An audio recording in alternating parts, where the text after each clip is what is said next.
What's good, YT family? It's your brother ELI coming to you with another KVA video. Shout out to the Dime Game Division.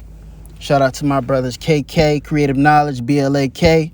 Make sure to tune in before I build every Monday. Every Monday we do a build, man. Tune in around, well, I think roughly around like 6:30, 7 o'clock. We do a build every Monday. Make sure to tune in. Make sure to show some support.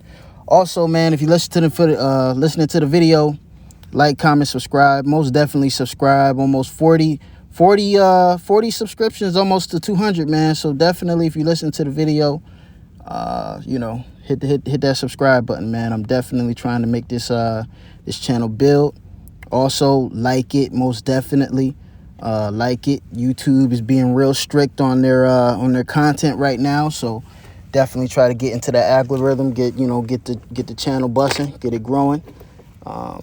But if anything else, you know what I mean, also hit me on Instagram under _the_almighty_ Eli Soul. Hit me up on there if you want to chop it up, rap, do some content. Other than that, let's get into the video.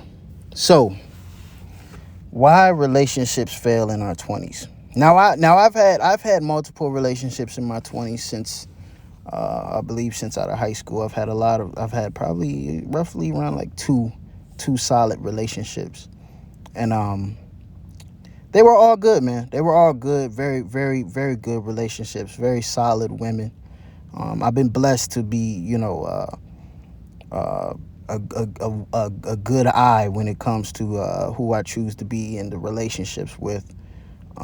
Definitely, I don't want to say picky, but I'm very selective on who I allow into my romantic side, or into that side of myself that's a little bit more, what would you call it, intimate or affectionate. I definitely be real careful about that. I definitely think guys should definitely be more, pay more attention to that. Pay more attention to not necessarily the women in general, but also, the characteristics that they have, and what is it about them that attracts you to them. I think that definitely says a lot about who you are and a lot where your mind is at, is why you're attracting them. But if we're going to go and get into the topic of the video, why do relationships fail? I believe in our 20s, our very young years,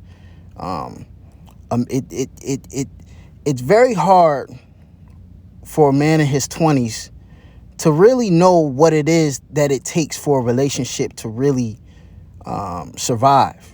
Something that takes, what it really takes as a man, as far as your side of the relationship.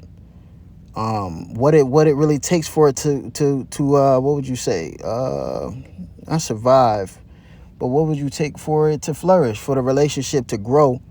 Being that you're in your growing years, you know what I mean? 20, 25, even 30.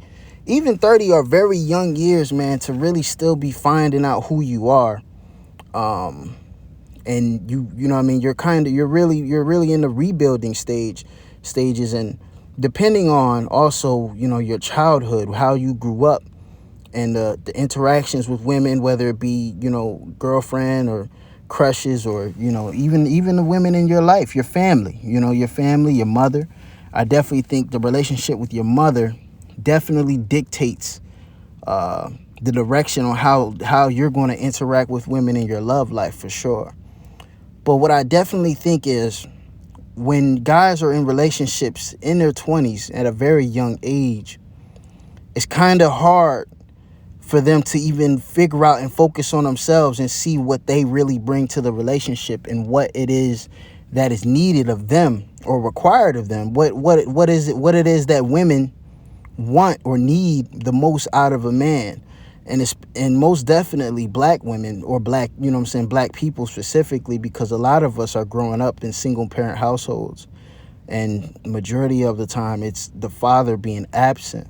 So when the father is absent of the man's life, or the boy's life in the young man's case, he's left with no knowledge or no true understanding on what it is to be a man. And then on the other side, if this young woman is growing up without a father in her life, she never really has any what would you call it, representation or any idea on what it is to be around a man, or what it is that, you know what I mean, that a real, a real man would look like, even if she had one right in front of her. This is why we have a lot of situations where when you move in with a woman, or when you move in with a young lady, and she kind of has to adjust to you. She's never, a lot of these women have never lived with men in their lives.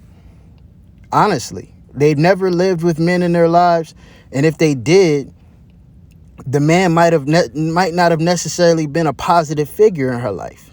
So both parties most definitely are coming into the relationship already destined to fail. So I definitely think that is number one. I definitely think that's off the rip.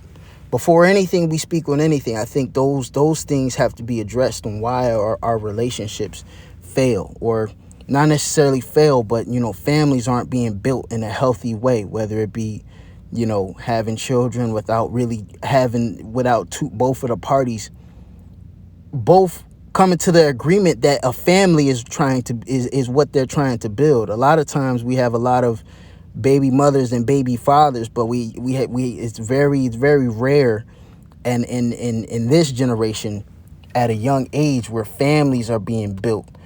And that to me is a very big key, very big, very interesting thing, because we're not going to see the results of that division right away.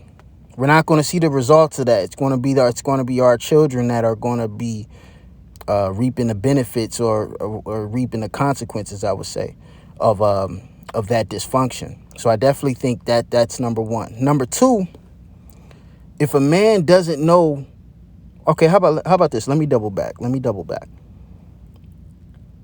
Understanding what it is that you need out of a woman, or what it is that serves her purpose. Because from what I see a lot of times, man, is guys are very, very, what would you call it, secretive, and don't really like to whether or not be expose themselves to their woman, or be vulnerable to their woman on what it is that they would like the woman to be, her role in the household, in the kingdom. What is her role?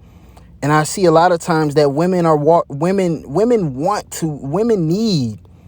need a purpose, just like men need a purpose, just like men need to be always doing something. I know a lot of times you might have heard in your younger years, or not in younger years, but when you were young, very young, you know what I'm saying, your mother and your father or the elders used to always say, go do something, go outside, go do something, because they understood that a man should always be moving. A man should always have a purpose. A man should always have something that's keeping his mind busy, something that's keeping him going.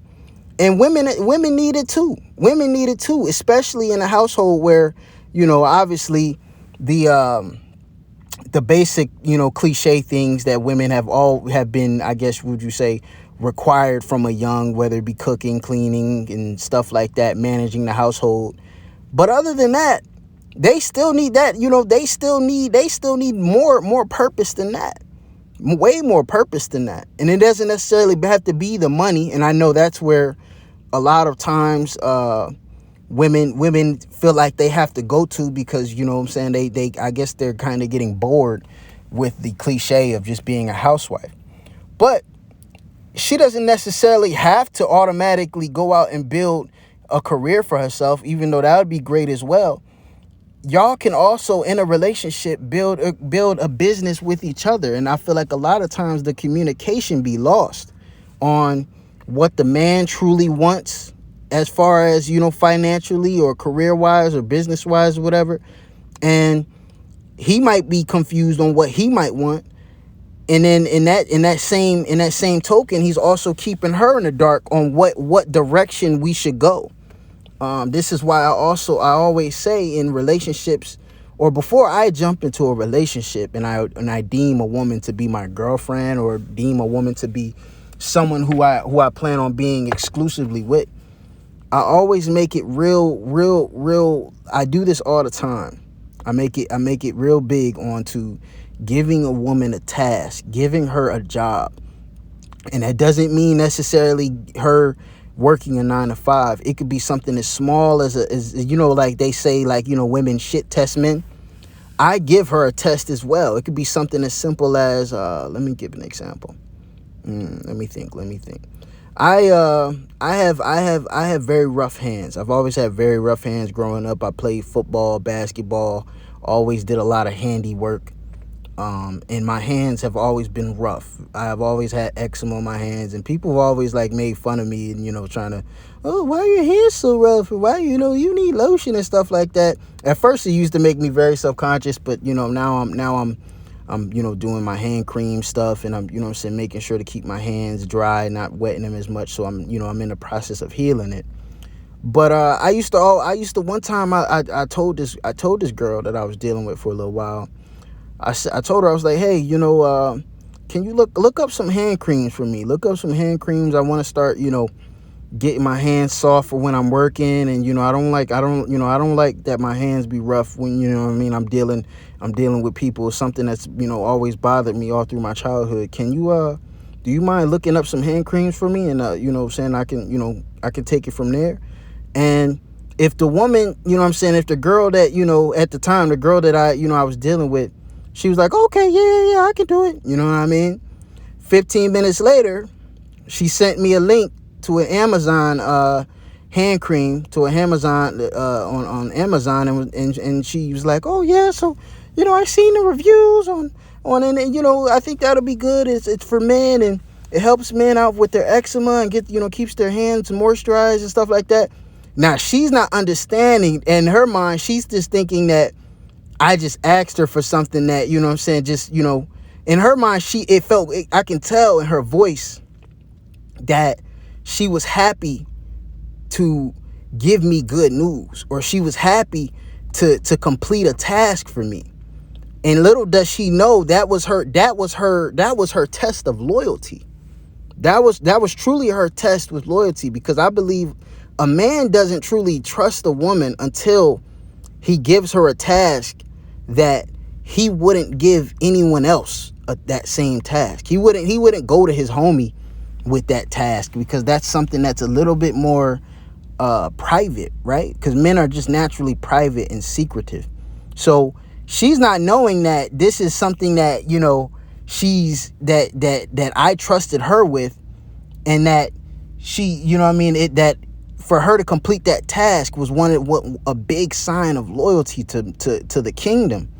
And for me, man, that's a real big thing, fellas. We have to start asking ourselves, what do we really need from our women that could benefit the community, and most importantly, our relationships. I know a lot of times, these in the manosphere, they tell you not to trust women, and women are this, women are evil. And I'm not going to tell you guys not be careful. You always have to be careful with anyone you're allowing into your aura, in your circle, in your bubble. But if you're going to allow someone in your life, whether it be monogamous or whatever, exclusive, whatever you're doing, make sure that you're testing them, and that they're proving their loyalty, and they're proving that they are an ally in your life. They are an ally. Because a lot of times guys are not testing their women, or they're not putting themselves in a position to where a woman can serve them the best way, other than just spreading her legs. That's the least she can do. That's the least she can do. Because any woman can do that. Any woman can spread her legs and let you go to work. But how many women are going to be able, that you can call, or that you can trust with a task, as simple as it may be, and she complete the task at the highest regard, because she wants to serve her man. She wants to serve her boyfriend. She wants to serve her husband. She wants to serve her king. If she's happy to do that, or if she's happy to, to help you on your journey, on your road to success, that's a woman who you should keep around, fellas. That's a woman that you should definitely keep around. That's a woman that's definitely worthy of being an ally to your kingdom. And that's why I feel like a lot of relationships fail, is because a lot of guys are being very what would I say, naive to their hiring process. They just hiring anyone. They hiring any female who's giving them a smile and a wink. That's all they care about. Or if shorty got a fat ass, oh, I'm sorry, I don't mean to cuss. I'm trying to keep this, channel clean. If shorty got, you know what I mean, that donkey back there, she got that wagon, she built like a horse. A lot of guys, you know what I mean, they you know what I'm saying, they lower half start taking over, if you understand what I mean by that. So most definitely, guys, start asking yourself, what it is that, it may need she may need from you, and you might need from her for the relationship to thrive and be successful. So that's the video for today. Like, comment, subscribe. Most definitely share. Holla back at your boy. I hope everyone's having a blessed day. Other than that, peace.